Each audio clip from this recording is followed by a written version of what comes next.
Hi guys, welcome to Victory IAS, another session on agriculture. So we are in closing session right now. In that, the second subtopic we are discussing in this video, that is agriculture reports. What are the reports that were released in agriculture sector? Agriculture sector, what are the reports? Okay. The first report being Agri Exports and Imports. This report is nothing but what are the products that are exported and what are the products that are imported and to which countries. Products are exported and from which countries products are being imported. Okay. That data it will give. It is an analysis of this data. Okay. What are the products and to which countries? Okay. That analysis of that analytical report is this one, Agri Exports and Imports. Okay. Both Agri Exports and Imports in India scaled up in new highs in fiscal year. Okay. Provisional data of Department of Commerce on Agri Export and Imports. So in agriculture, trade surplus is there. There is trade surplus. There is no trade deficiency. Okay. And that is exports minus imports. Means imports are less than exports. We are exporting more products compared to the products we are importing. The trade surplus is basically $17 billion. Stands it. Okay. In agriculture, the surplus narrows further if we add the import of fertilizers. So in this, if we add the fertilizer imports, then this value may go down to $15 billion also. Okay, because fertilizers a lot India will import from other countries. So what is the report basically? Okay, what is the definition of this report? Means it is introduced by UNFAO, Food and Agriculture Organization, okay, of United Nations. So, Food Price Index, a weighted average of food world prices of basket of food commodities over a base period value. This is nothing but wholesale WPI, what we consider in India, wholesale price index. Like that, globally, they will consider some major important products basket and their values, their prices will be added up based on 2014-16 base value. Means suppose a biscuit packet is there,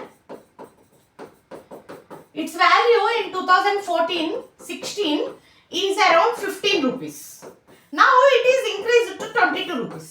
But they don't consider this rate. That is increased due to inflation. They will consider, they will take this one as the base price.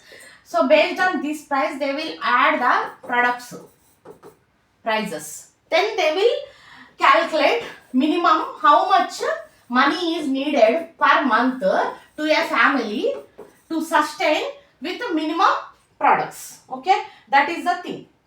So based on these basket also, minimum requirement basket also, these imports and exports are calculated. Means in imports also, in import or export, luxury products are not considered here.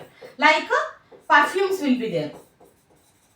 From Dubai, from other countries we will import perfumes. These are not considered. Only main important products like pulses, meat, because these are food products. So like that, food products only they will consider in imports or exports, not luxury goods or cars, pearls, jewelry.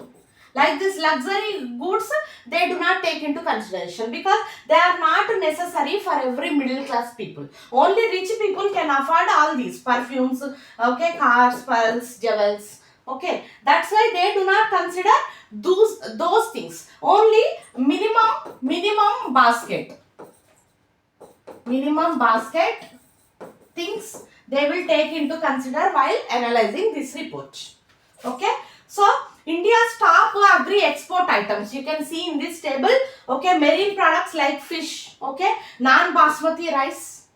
Okay, sugar, basmati rice, spices, buffalo meat, raw cotton, oil meals, wheat, fruits, vegetables, processed F&B, castor oil. Okay, oil seeds, tobacco, cereals, coffee, etc. things. So what India imports from other countries? Vegetable oils, fresh fruits, pulses, spices, cashews, raw cotton, natural rubber. Okay, rubber is a important ingredients in industries. That's why it is imported. Okay, so in basmati exports are mainly to Persian Gulf countries because Dubai people, people makes a lot of biryani. That's why they need basmati rice. That's why they import. Apart from producing, they will import. While non-basmati shipments are more diversified and spread across Asia. So non-basmati rice, normal rice like Sona Masuri, they are exported to Asia, Africa. Okay, so it is non-basmati that made India biggest rice exporter ahead of Thailand. Okay, in non-basmati rice, India is just next to Thailand. In sugar exports, country emerged as world's number 2 exporter after Brazil. Okay, in sugar also, India is major exporter after Brazil. Indian mills have built markets for raw sugar among refineries in Bangladesh, Indonesia, Malaysia, Saudi Arabia, Iraq. So where are the refineries for sugar are located means in all these countries, Bangladesh, Indonesia, Malaysia, Saudi Arabia, Iraq. Means you take Southeast Asia and Gulf countries. In those places refineries for sugar exist. Okay, regular plantation whites in African countries, Afghanistan, Sri Lanka, China. Okay, regular white plantations will be exported. Spices exports stagnated. So since many days India is not exporting any spices. Exports of raw cotton, gar gum, a thickening agent used in extraction of shale oil and gas, oil mills have been declined. Even raw cotton, okay, gum exports also declined. Okay, those are used in extraction of oil. Okay, import profile. What India is importing from other countries means basically India is importing vegetable oil. So 60% of India imports stands at vegetable oil and 10% at pulses. So imports of spices, cashew, cotton, commodities where India has traditionally been net exporter shown a rising trend. So generally India used to export these items, but nowadays it is importing. See how much difference is there because the production is decreased in India.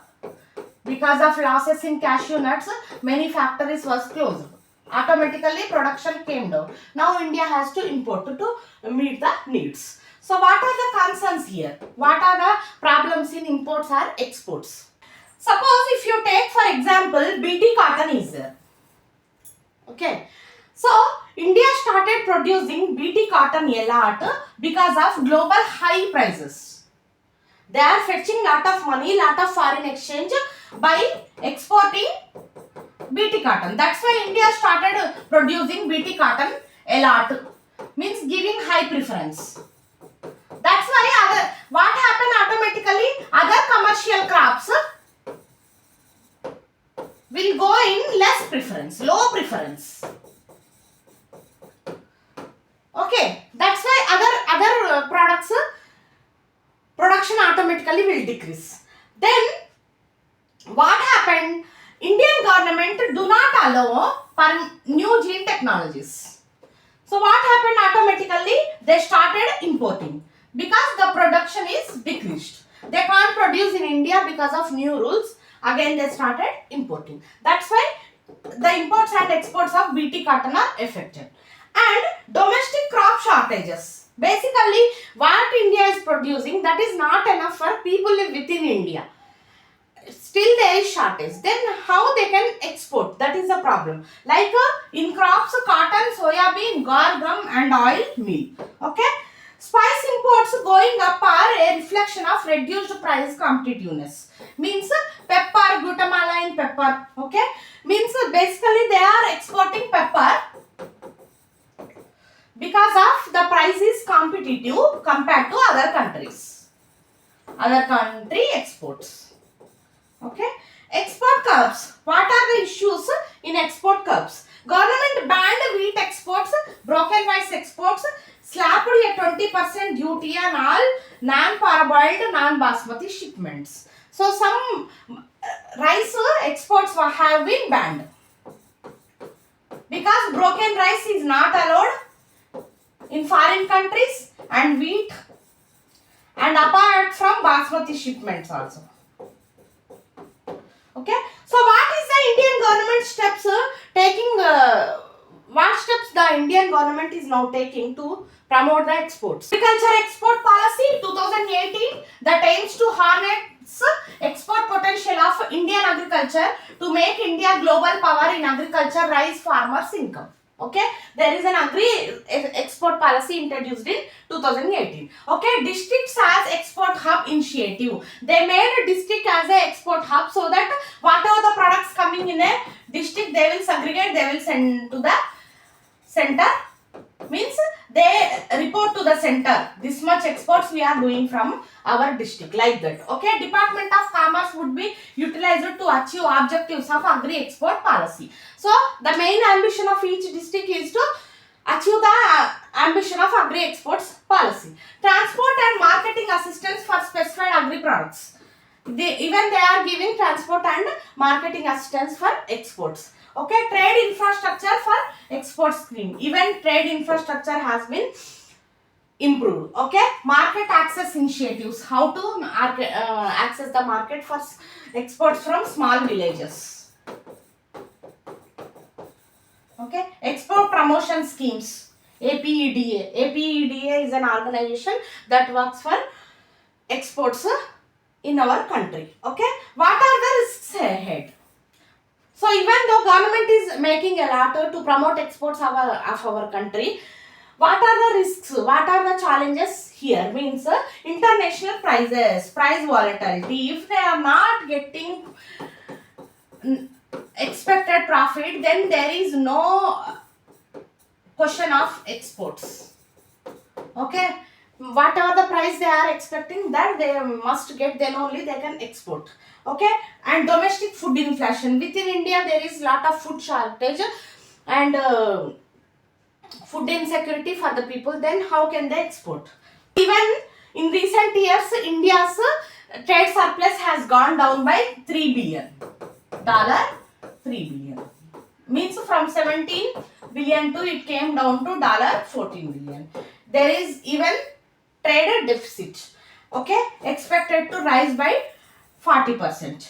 So trade deficit rises uncertainty and outlook of India's current account deficit and thereby rupee. So if trade deficit happens, automatically in current account there will be deficit happen. Then what happen? It affects the rupee in global market. Once our assets are down, okay, we are having less net worth, then automatically rupee will go down in global market.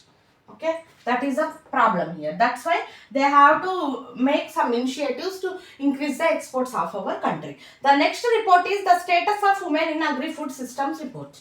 So the report is how much women are involved in agriculture. Women in what levels? Whether they are owner or laborer. So if they are owner, what are the effects? If they are laborer, what are the effects? That we will discuss in this report. Status of women in agri-food systems. Okay, FAO. So whatever the agriculture reports, they are all released by FAO of UN only. It is an international organization responsible for agriculture related updates. Okay. So which sheds some light on gender disparities in agriculture? So they want to take out what are the gender disparities exist in agriculture with the help of this report. Okay, and impact on global economy and food security. So if women participating in agriculture are not participating, how it affects the global economy and food insecurity. That also they will discuss. So according to a new report, status of women in agri-food systems, tackling gender inequality in agri-food systems. reduce hunger and boost economy and reinforce resilience to shocks like climate change and COVID pandemic. What the report suggests means, if people involve women in agriculture, then automatically what happen? Hunger will go down worldwide and food insecurity will come down worldwide, and even women can tolerate shocks like climate change and COVID-19 pandemic more effectively than men's. That is the report is suggesting. Okay, so how the report is published? First, how they made the analysis, how they come to know how many women are working in a country. Okay, how many women in each country, how it is affecting the agriculture, how they analyzed all these reports. Okay, it is the first of its kind since 2010. Okay, women in agriculture, closing gender gap for development. So women in agriculture, and they want to remove the gender disparities between women and men in agriculture. Okay, it goes beyond agriculture to provide a comprehensive picture of status of women working across agri-food systems. Means agri means not only in farming. What are the food processing industries are there? Storage industries are there, mills are there. In all these things, they will analyze how many women are involved in agriculture. Okay, the report presents comprehensive data lessons learned about gender in agri-food systems, highlights need for gender considerations in achieving better production, nutrition, environment and livelihood. So, improving the gender can improve the environment, okay, nutrition, livelihood, production also. That the report suggests. Even the women can easily handle COVID-19 like pandemics. Okay, so impact of gender discrimination in agriculture. How the gender discrimination is affecting the agriculture. Means the report reveals that eliminating gender discrimination in agriculture could have significant positive impacts on global economy and food insecurity. Means they suggest that automatically hunger will come down, food insecurity will come down if they close the gender disparities in agriculture. Okay, over 345 million people are estimated to experience acute food insecurity. Worldwide, there are 345 million people who are facing food insecurity. By closing the gender gap in farm productivity and wage employment in agri-food systems, reports suggest that global GDP will increase by 1%, almost USD 1 trillion, and global food insecurity will come down. Means what they suggest, if they close the gender bias, okay, and wage employment, then what happen? Automatically our GDP will increase by 1%. Means USD 1 trillion. 1 trillion is nothing but 100 billion. 100 billion means 100 into 100 crores. 10,000 crores. So our GDP will increase by this much, then automatically global food insecurity will come down, because when the country income increases, automatically the people will live happily. They will get good standard of living, automatically food insecurity will be vanished.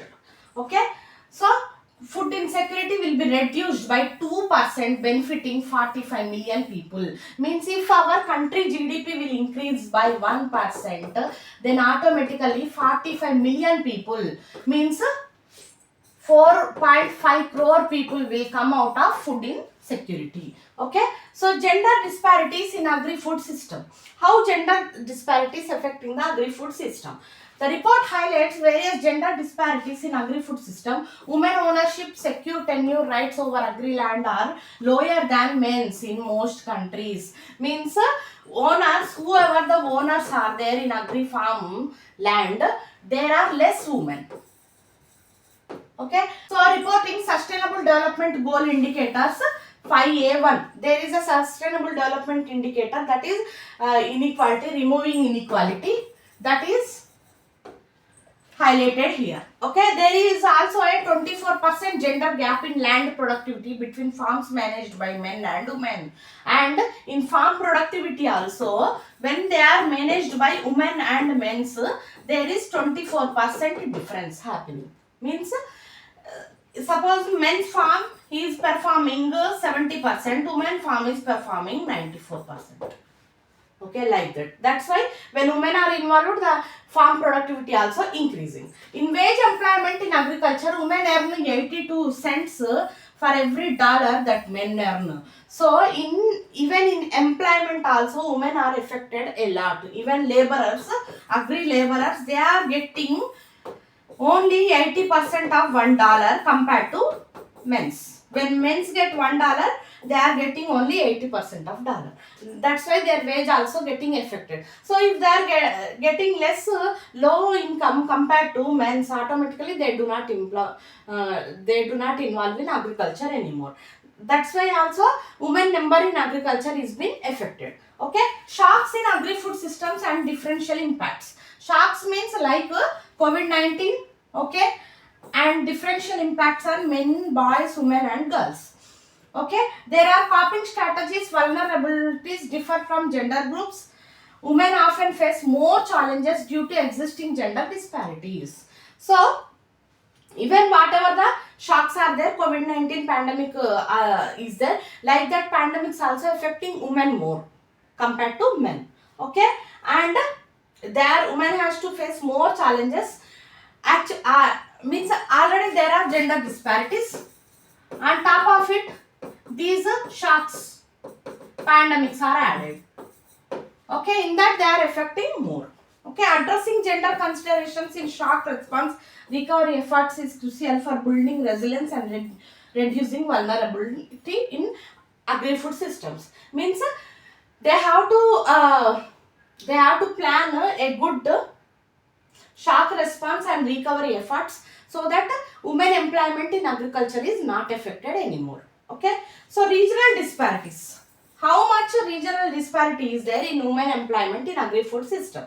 Means basically women employment in sub-Saharan Africa 66% in agri-food systems, whereas in southern Asia it is 71%. Means in Africa 66% are women working in agri-food system, but in Asia, South Asia, it is 71%. Means in Asia, the number of women involved in agriculture is increased. This indicates women in these regions rely more on agri-food systems for their livelihood than men. Closing gender gap in these regions could have significant positive impacts on poverty reduction, substantial development. So if they employ women also, many people what they think women can't do work at a farm. Means they are difficult hard works they can't do. So suppose a widow is there. If people think a widow woman can't work in a farm, they won't give job, how she can sustain, how she can maintain her kids? Then the family will go into food insecurity. Like that means not considering men or women, if they give employment at farms even to women, some sort of poverty, food insecurity, hunger will goes down in a country. Okay, so what are the highlights of the report? Almost 4 billion people rely on agri-food system for their livelihood and around half of them are women.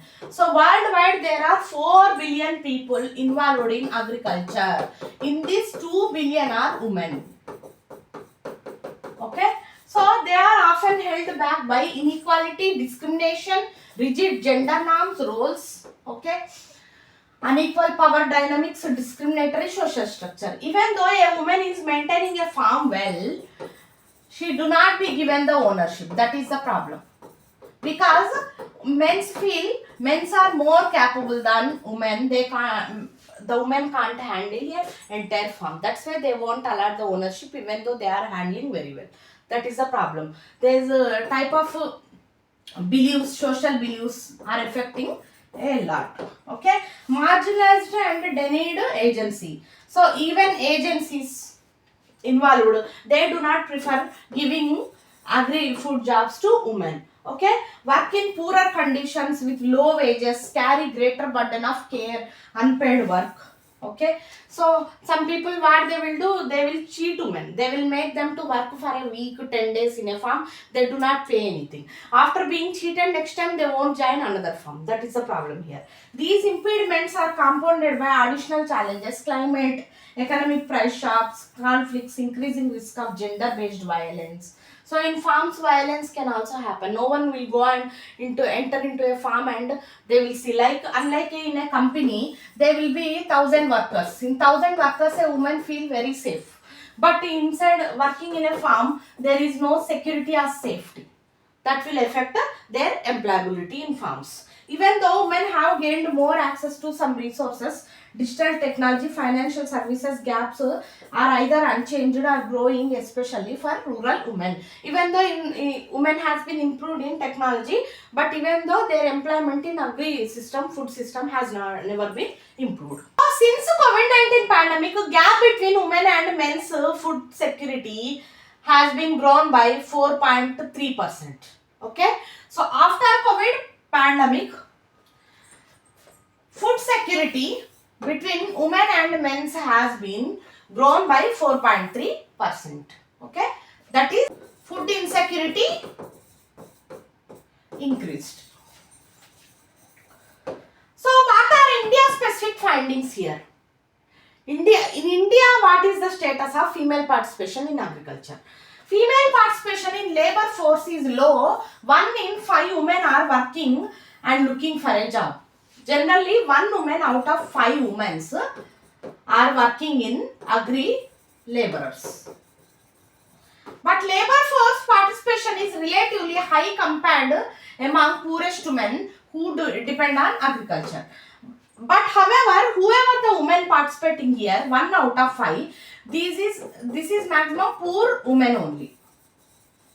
Okay, women belongs to poor sections. They are participating in agriculture. Okay, not middle or rich class.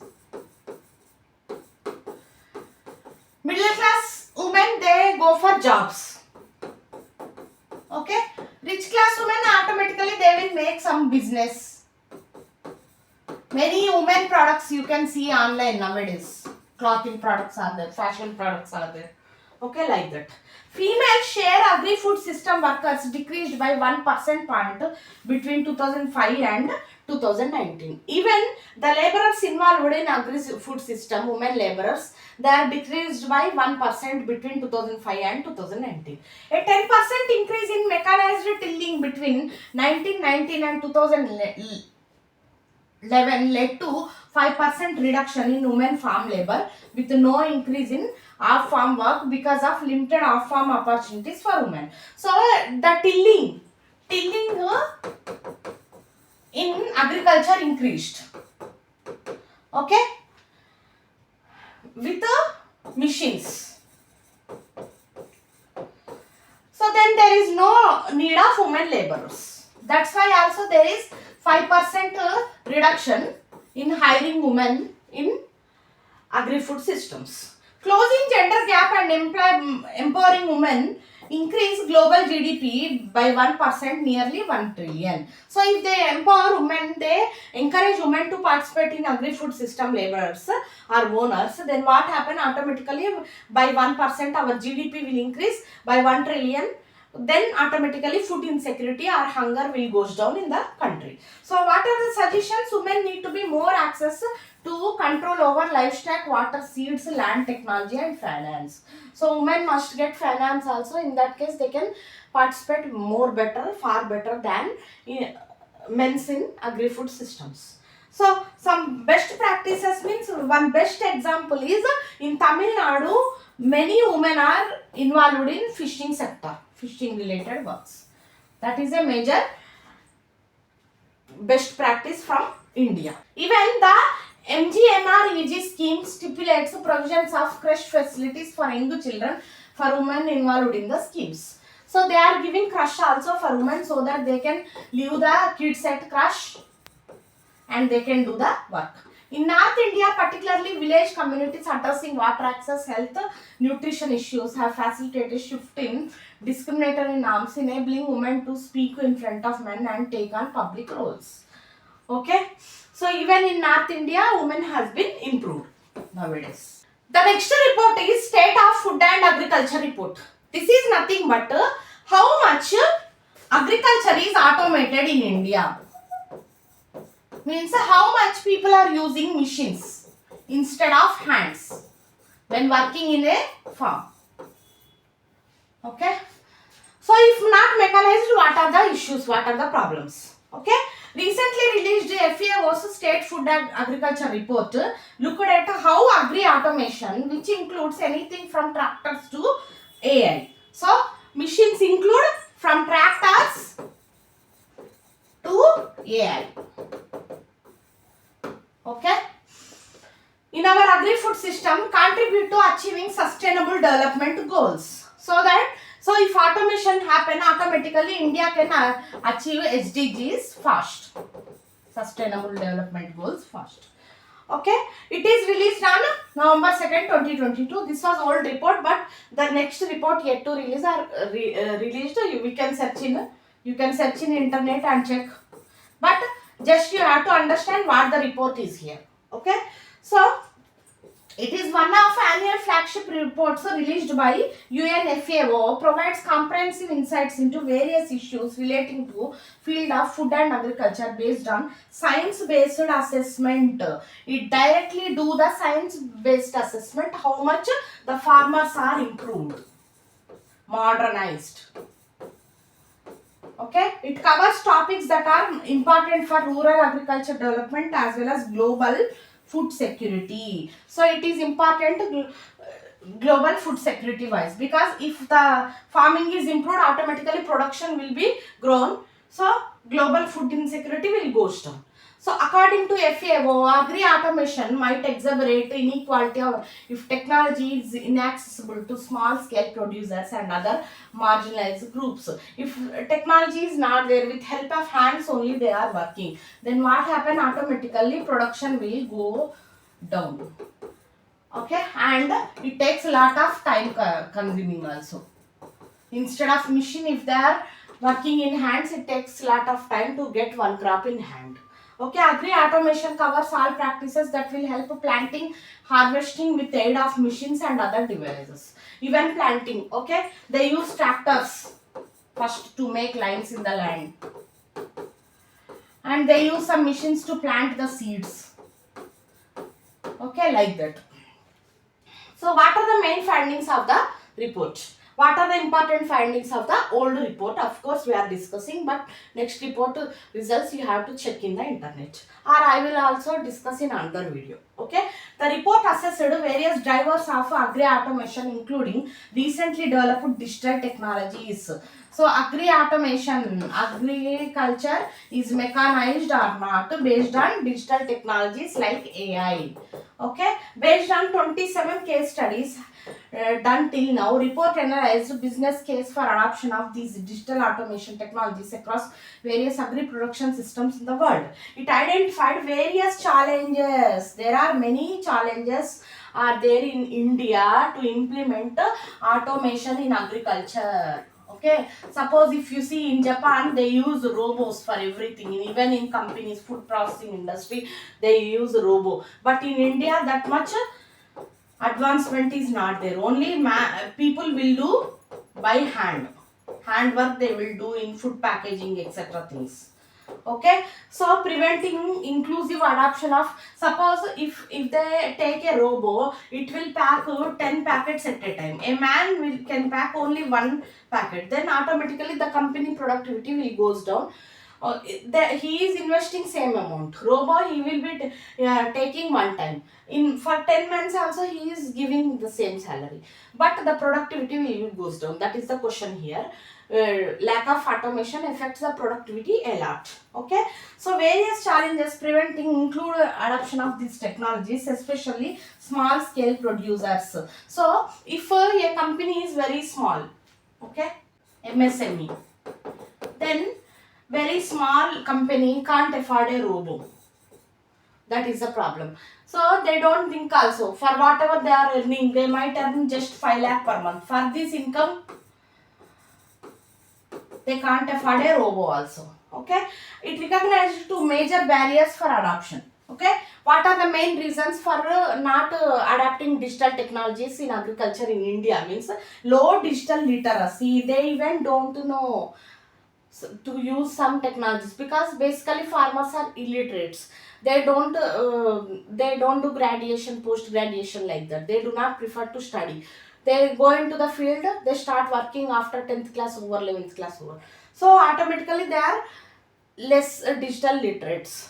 They don't know new digital technologies. And lack of supportive infrastructure like connectivity, access to electricity, etc. Even though they don't know about robo, they can't use in their plant because there is lot of electricity problem. If suppose the robo will take rest every day 6 hours, then it is not productive to them. Okay, the report recommended policies that enable disadvantaged group to access the agri automation technologies, which will help in creation of sustainable. So the report suggests even for some sort of financial literacy will be provided to the farmers, and facilities must be improved so that they will access the automation technologies, latest automation technology. Okay, agriculture sector is a high income countries in North America, Europe, Oceania are highly mechanized. So if we see developed countries, they are highly mechanized in farming compared to us. We are LDCs, we are still backward in farm mechanization. However, regions dominated by low middle income countries are less mechanized. LDCs are less mechanized. Only 10 of 27 service providers are profitable and financially sustainable. Even though service providers are there, okay, like means education is there, okay, IT industry is there, so restaurants are there, service providing companies are there. Okay, in that also only 10 segments are profitable, other segments are going in loss only. Okay, in many countries. Okay, all these profitable service providers based in high income used solutions that are mature phase, serving only large scale producers. They even serve whatever the profitable segments or services are there, they serve only to large scale producers, not to small scale producers. Okay. Means whatever the services that can be provided to farms, they go to large scale big farms only, they don't go to small scale. Suppose AI seeds is there, fertilizers is there, robo is there, all these big companies, IT, okay, educating the farmers, training awareness companies, okay, and restaurants, they take the input from the farmers. Okay, then these all segments are going to large farms only, they are not going to small farms. Okay, there is significant differences in spread of automation technologies within countries. Even within countries also there is lot of disparity in spreading the automation. Okay, adoption is especially limited in sub-Saharan Africa. Sub-Saharan Africa is very poverty countries there, in that they do not afford the automation also. Agriculture in the region is dominated by human animal power, limiting productivity significantly. That's why they depend on human or animal for agriculture. Okay, operations. Report recommends setting up substantial rental mechanisms to address this issue. So instead of buying, if they are provided things on rental, then even small MSMEs can afford and they can use the technology, automation. Okay, so for example, Japan had more than 400 tractors per 1000 hectares of arable land compared to 0.4 in Ghana. Okay, Japan is having 400 tractors compared to Ghana, so that Japan can rent out to the people also for agri automation. Even Ghana is having less tractors, they can't rent out also. Agri automation plays important role in making food production more efficient, environment friendly. So production will be automatically increased if automation is there. However, it can deepen inequalities if remain inaccessible to small scale producers. Because small scale producers can't access automation, there is a lot of difference between big farmers and small farmers. Okay. So agri automation can lead to unemployment also. Everywhere if they start hiring a robo, humans will not get any job. Okay. So, recommendations given in the report to minimize risk. What are the recommendations given in the report to minimize the risks associated with agri automation? Okay, avoiding subsidization of automation in regions where rural labor is abundant and wages are low. So, in rural labor is abundant and wages are low, there is no need of automation. Okay, creation of favorable environment for adoption of automation technology. Okay, they have to create favorable environment, social security for low skilled workers, then automatically many people will go and join agriculture. Okay, sustainable rental mechanisms. Okay, all these things. For example, you take in this report you can take the example of Troto tractor in Ghana also. It is a rental tractor used by many farmers. Okay, so the next report is 11th agriculture census.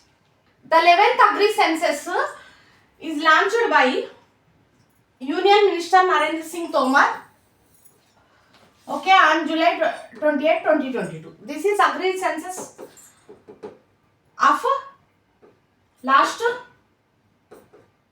financial period. But now you have to update this. Just I will be telling what is the report here. Okay, you have to get from internet, try to get the latest information. Okay, this agri census is nothing but how many agriculture holdings are there? Agri holdings, big, medium or small, are there in India. Okay, how much area is allocated for agriculture in India? In that, how many holdings are there? Okay, it was launched to gather data on several parameters including operational holdings. So, how many agriculture holdings are operational? In that, how many holdings are having all facilities? All facilities like electricity, water and machines, mechanization. With all facilities, how many agri holdings are operating in India? That is the census information. Okay, so the key facts, these are not important for us because these are old, but you have to understand what are the parameters they will calculate in this report. Okay, the field for work for 11th census will start. Agri census conducted every 5 years. Generally, the agriculture census is conducted every 5 years. Okay, it is undertaken in 2021-22, but later due to COVID pandemic, it do not happen. Okay, so the Ministry of Agriculture and Farmers Welfare launched the 11th Agri Census. Okay, what are the unique features of the census? They are data collected on smartphone and tablets. They will collect the data in smartphone and tablets. Use of digital land records like land title records, survey reports. They even use the digital land records, government portals. Okay, to get the information of land. Okay, so main focus on census is are increasing income of farmers and empowering them by organizing small farmers. So the main ambition is to increase the income of farmers and empower them by organizing the small farmers so that they will form a group. They will help out each others in case of any problems. Okay, agri census in India. So agri census scheme is being undertaken by, so generally it is undertaken since 1970-71. The first census happened, agri census happened in 1970 and 71. So far 10 agri census has been conducted till 2015-16. Okay. In 2021 it can't be conducted due to COVID-19 pandemic. Okay. Under this exercise, central government provides funds to states to do entire work. So under this exercise, the central government will provide funds to the state to make this census. Means this is centrally sponsored scheme. 10th Agri Census 2015-16, as per census, land holdings were inequitably distributed. Small marginal farmers less than 2 hectares of land accounted for 86%. So many people are having small and marginal holdings only. Okay, only 14% people are having large holdings, large agri holdings. Okay, so The Agri Census is based on decennial World Census of Agriculture. Okay, that is formulated by FAO. These Agri Census depend on decennial World Census of Agriculture that is designed by FAO. Okay, so the World Census of Agriculture started in 1950. This is started in 1950. Okay, Indian operational holdings does not include holdings under livestock, poultry, fishing. And these operational holdings, whatever we are calculating, they calculate only agri fields. Okay, they do not include livestock, poultry, fishing. Okay, they do not include cow or goat, fishing, poultry, hence they do not include. In the census, operational holding is considered as statistical unit at micro level to collect data. So, an agriculture holding is a statistical unit, okay, to take the data. One holding we will get one number, like that. Okay. So, periodic agri census provides information regarding basic characteristics of operational holdings like cropping pattern, land use, tenancy, irrigation status. Okay. So, they will get how many agri holdings are there, and they are having all facilities also, electricity, irrigation or water facility or mechanization. All these facilities are available or not. Otherwise, the government can provide the facilities to improve the productivity of the farm. Okay, Agri Census scheme converted to central sector scheme. Okay, so it is a centrally sponsored scheme. The central government will provide 100% financial assistance to states. Okay. So, what is the aim of this census means? It provide updated information, number, area of operational holdings, their size, class-wise distribution, land use, tenancy, cropping pattern. Every details we will get. How many holdings are there? They have all facilities are not. Okay, operational holding is defined as land which is used wholly or partially for agri production and is operational as technical unit by one person alone or with regards to title, legal form, size, location. So, it is an agricultural land wholly or partially. Okay, partially it is operated for agriculture or wholly operated, and it is owned by how many owners. Okay, these things will be calculated in Agri Census. The next report is Niti Aayog WP report on take home ration. So what is happening? The government, central government is distributing food security scheme. Under this scheme, they are distributing grains to poor people. But in the middle, there are ration shops, PDS. Okay, but whether they are operating legally or not, what they will do, the ration shop owners, what they will do, they sell out the central given grains, they do not provide to the poor people. Okay, they make lot of fraud, everything they make out to make the profit. If they sell the grains outside, they will get lot of profit. So, the Niti Aayog report makes an assessment whether the ration shops are properly working or not, they are giving the grains to poor people or not. That is the analysis in the report. Okay, government think tank Niti Aayog launched a report across state and union territories in collaboration with WFP, World Food Program. This report under consideration of WFP, World Food Program. Okay, it presents a set of good and innovative practices that have been adopted by state UTs in implementation of take-home ration value chain. So, to stop this corruption, what the state government is taking measures.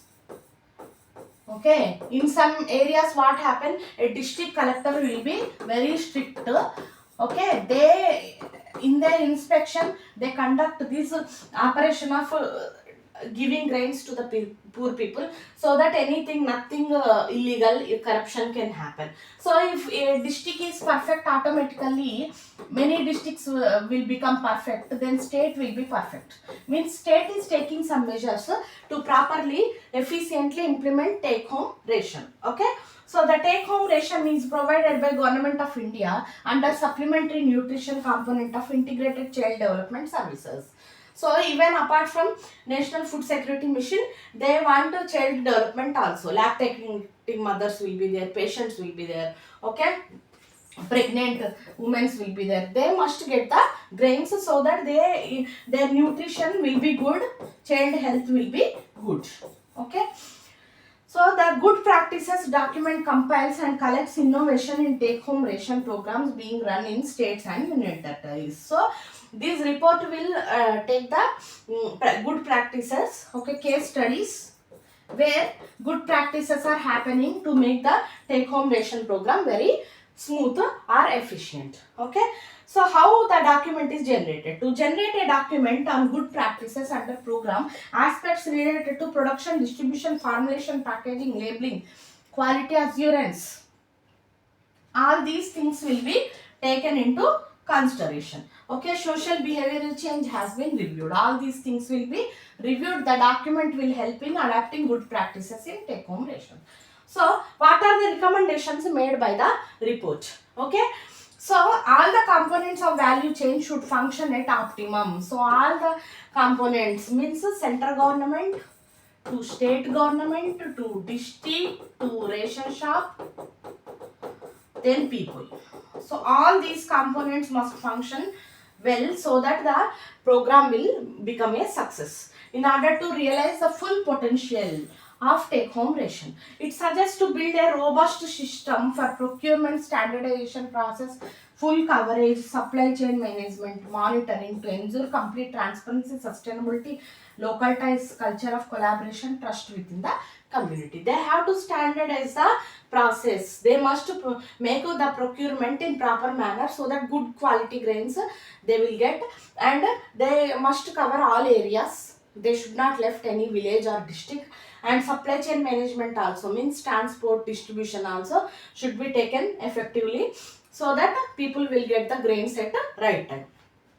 So what is World Food Program is here? Food Assistance to Branch of UN. It is largest humanitarian organization worldwide, address hunger, promote food security. It is a international organization that works for food insecurity or hunger all over the world. It is established in 1961. The organization seeks to eradicate hunger, malnutrition, eliminating need for food aid itself. Okay, WEP is a member and part of UN Development Group and Executive Committee. Okay, it is a member and person in UN Development Group and Executive Committee. Okay. The next report is Food Barons Report. This is nothing but the crisis profiteering, digitization, shifting power. Okay, it was created based on 2020 sales analysis of 3 annual reports of agri food companies. So this is nothing but whether restaurants or online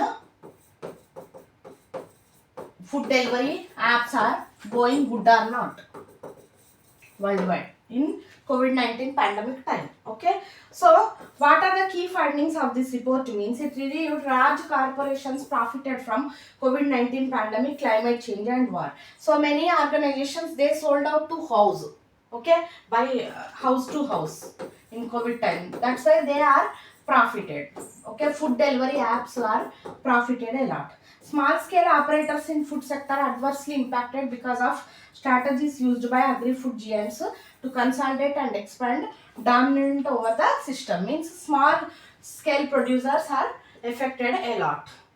So in food delivery sector, okay, major food delivery platforms has been ranked among top 10 e-commerce based food delivery companies. Okay, in that top 3 performance are Chinese food platform named Matune, Deliveroo in UK and Uber Eats in US. So 3 delivery apps have become a big MNCs in COVID-19 pandemic. In majority of countries across globe, delivery workers are treated as gig workers. So delivery workers don't have any social security or they don't have any permanency in job.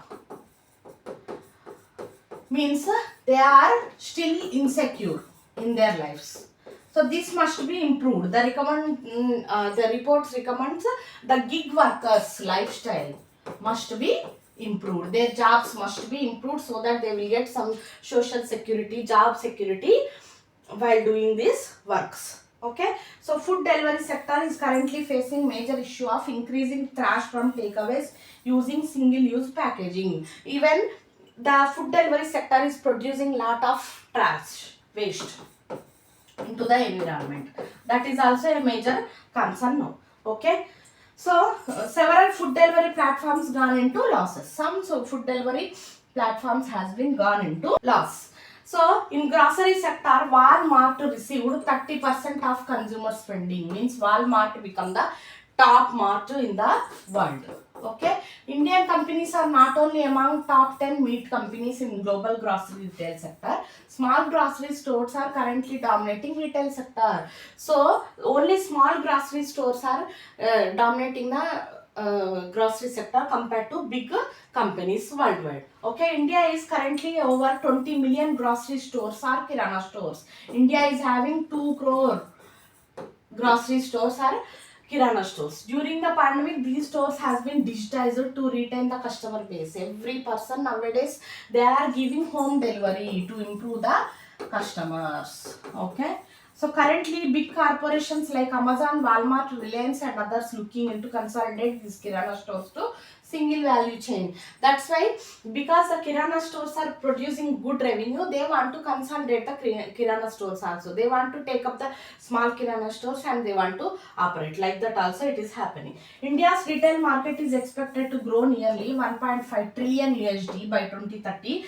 Okay, out of it the corporations will make the good profit. Okay, in agrochemical sector, agrochemical means nothing but fertilizer or pesticides.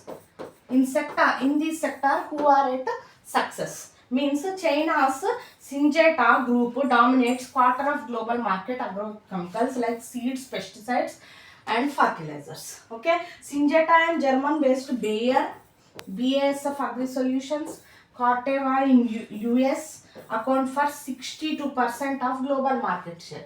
So majorly around 3-4 companies all over the world in China, Germany, USA will dominate the fertilizer or pesticide market. Okay, China is leading manufacturer of patent and generic pesticides. So India's UPL Limited is 5th largest agrochemical firm in the world.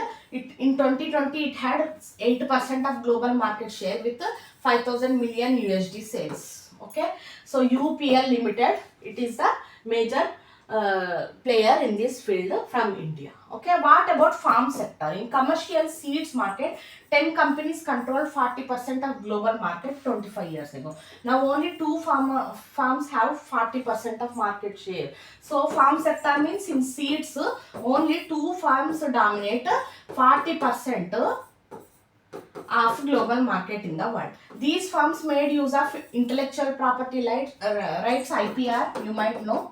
Okay, seeds produced by one company, other company can't duplicate or copy it. Okay, mergers, acquisitions, new technologies take control of this market. Okay, and they made merger and acquisition of small companies so that they become the global giants. Okay, in farm equipment sector, which include tractors, farming tools, machine, 6 companies account for half of international market.